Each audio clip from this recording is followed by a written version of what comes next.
Good morning, Rimble. I'm going to throw a little bit of a curveball on you. I've been looking at something that you've heard preached before by Richard, and probably other preachers before, out of the book of Nehemiah. And I think it's an appropriate lesson for today's time, as we constantly hear people talk that we live in uncertain times. In a sense, I agree, but we do live in certain times. And if our trust and faith is in God. I'm going to read one scripture for right now. The introduction to this lesson is kind of lengthy even before I get to scripture.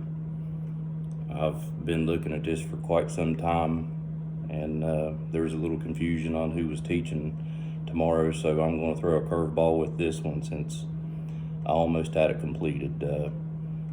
So the first scripture I'll read is out of Nehemiah chapter 2, verse 17. Nehemiah chapter 2, verse 17. Then said I unto them, Ye see the distress that we are in, how Jerusalem lieth waste, and the gates thereof are burned with fire. This is important. Come and let us build up the wall of Jerusalem, that we be no more a reproach.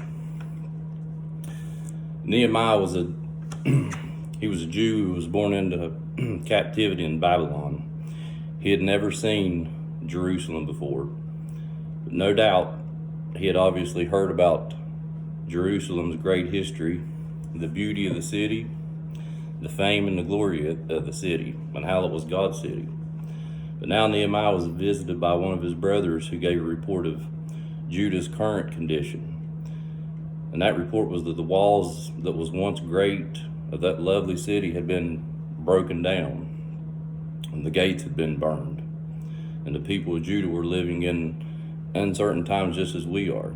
They were living in times of stress, economic challenge, poverty, and most certainly they were vulnerable to the enemies. Nehemiah was a great man of God. He was heartbroken and haunted with the news that he had heard about his forefathers' land and of God's city. And Nehemiah believed that God wanted him to return to the city, God's city, to rebuild its walls and provide safety for his people. Now, how could something like this happen? And I can't get into reading a lot of scripture for the sake of time, but think about Nehemiah's living condition. And I'd encourage you to go read this book, this chapter. Nehemiah was a cupbearer to King Artaxerxes. He was the most powerful king in the world at the time. The cupbearer was likely a fit man. He was in good shape. He was in good health. He was a trusted servant who made sure the king's drinks were not poisoned. He had a good relationship with the king, and as I remember hearing Richard preach one time, the cupbearer knew the king, and the king knew the cupbearer. There's a lot to be said about that. He had a responsibility to bring joy to the king and not sorrow. So how do you ask the most powerful king in the world if you could get permission to leave Babylon, travel more than 1,000 miles to a place of your forefathers? After all, he is the servant to the king, and he's living in captivity. The way he did it is impossible as it had to have seemed. He laid his burdens down on God, and he trusted God. God had to make a way for Nehemiah to do something like that. Could you imagine being a servant to a powerful king and having the nerve to ask him if you can leave your trusted position as a cupbearer in order to return to a city that's been destroyed? Nehemiah had this burden on him for about 4 months before God made a way for him. And then one day Nehemiah had a sad countenance about himself as he approached the king. And the king asked him why he seemed sad. And that's when Nehemiah had an opening. He found a way, an opportunity to speak to the king. And he began to explain to the king about the city of his forefathers and how the walls of protection had been destroyed and the gates had been burned and how the city was lying in ruins. And just like that, that powerful king that no one would have ever figured would have given permission gave him a leave of absence. Not just a leave of absence, but the authority and the resources he would need to rebuild the city. So Nehemiah was granted a leave. He was supplied with endless resources, all the timber to rebuild the gates of the citadel. But when Nehemiah returned, he soon realized that the destroyed walls and the burned gates were only part of the problem. After Nehemiah returned to Jerusalem, he found a disheartened and faithless remnant of Jewish refugees. So not only the walls and the gates had to be rebuilt, the walls of faith and obedience would also have to be restored. So these Jewish refugees would have to renew their covenant with God in order to make this work. So constructing a wall of stone and mortar around the city was only a portion of his task. So in the first half of this book of Nehemiah, Nehemiah gives an image of what the city could become if protected by a new wall. But I like this. In the second half of the book, Nehemiah, with the help of Ezra the priest, gave a vision of what the people could become if protected by a renewed willingness to submit to God's covenant and his requirements. Because after Nehemiah returned to Jerusalem, he found moral conditions that was far less than perfect to build from. Nehemiah found numerous abuses in the city: mixed marriages, Sabbath violations, pagan influences in the temple. He found abuse of power, privilege, and rank. And with everything that was wrong in God's city, these things seemed impossible to fix. He had a rebellious people who were defeated in spirit. Even the people who sat as the stumbling blocks in front of him. But he continued to trust God, and he continued to fast and pray. So this wall that we're talking about, as I read it or study it, it was about 2.5 miles long. It was close to 40 feet tall and about 8 foot thick. And the magic in this is that wall was completed in 52 days. That's God's amazing grace. 52 days to build 2.5 miles long of a wall at 40 feet tall and 8 foot thick. Think of the size of those stones. And that's not counting just the stones. That's including building the gates. So there was a few things that Nehemiah did to be able to accomplish this.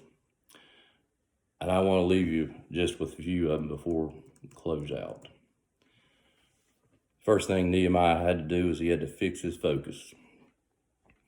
And I'll read starting at verse 12 in chapter 2. And I arose in the night, and I and some few men with me, neither told I any man what my God had put in my heart to do at Jerusalem, neither was there any beast with me, save the beast that I rode upon. Nehemiah was a great leader.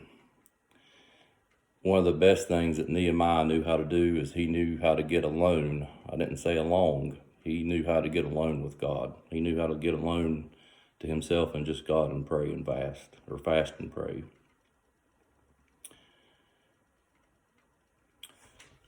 Nehemiah just didn't put himself in neutral and let life push him around. He didn't let negative circumstances knock him down. The same man that God called, God also equipped. So the second thing Nehemiah did was he had to find the facts. Verse 13, and I went out by night by the gate of the valley, even before the dragon well, and to the dung port, and viewed the walls of Jerusalem, which were broken down, and the gates thereof were consumed with fire. Then I went on to the gate of the fountain, and to the king's pool, but there was no place for the beast that was under me to pass. Nehemiah went out to himself, and he surveyed the damage, and he got the facts. He saw that God's works was laying there in ruins. It was destroyed. Those walls had once been a picture of strength, a thing of beauty. Those walls brought God glory.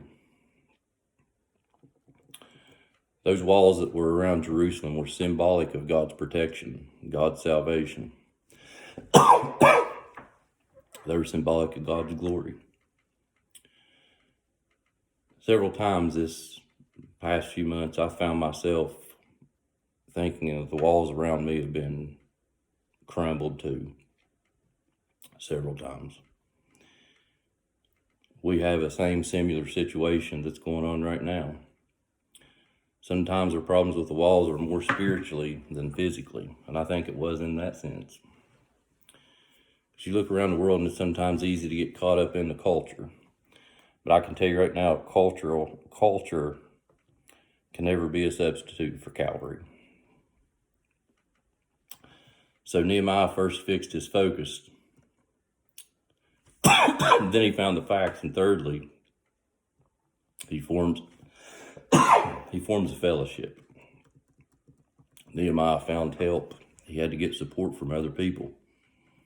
Verse 17, chapter 2, verse 17, then said I unto them, ye see the distress that we are in, how Jerusalem lieth waste, and the gates thereof are burned with fire. Come, let us build the wall of Jerusalem, that we be no more a reproach. Nehemiah didn't believe that he couldn't do he did not believe he could do all the work by himself. He was not a one-man ministry. Nehemiah knew there was strength in numbers. There was strength in unity. Notice in the verse he said, come, let us build together. So the fourth thing Nehemiah did was he fortified his faith. Then I told them of the hand, verse 18, then I told them of the hand of my God, which was good upon me, was also the king's words that he had spoken unto me. And they said, let us arise and build. So they strengthened their hands for this good work. Nehemiah trusted God because he had been fasting and praying. And as a result, he had King Artaxerxes' permission. He had his protection and he had his provision. And if we do the same thing that Nehemiah did, we'll have the King of Kings' permission and his protection and his provision. I promise you that.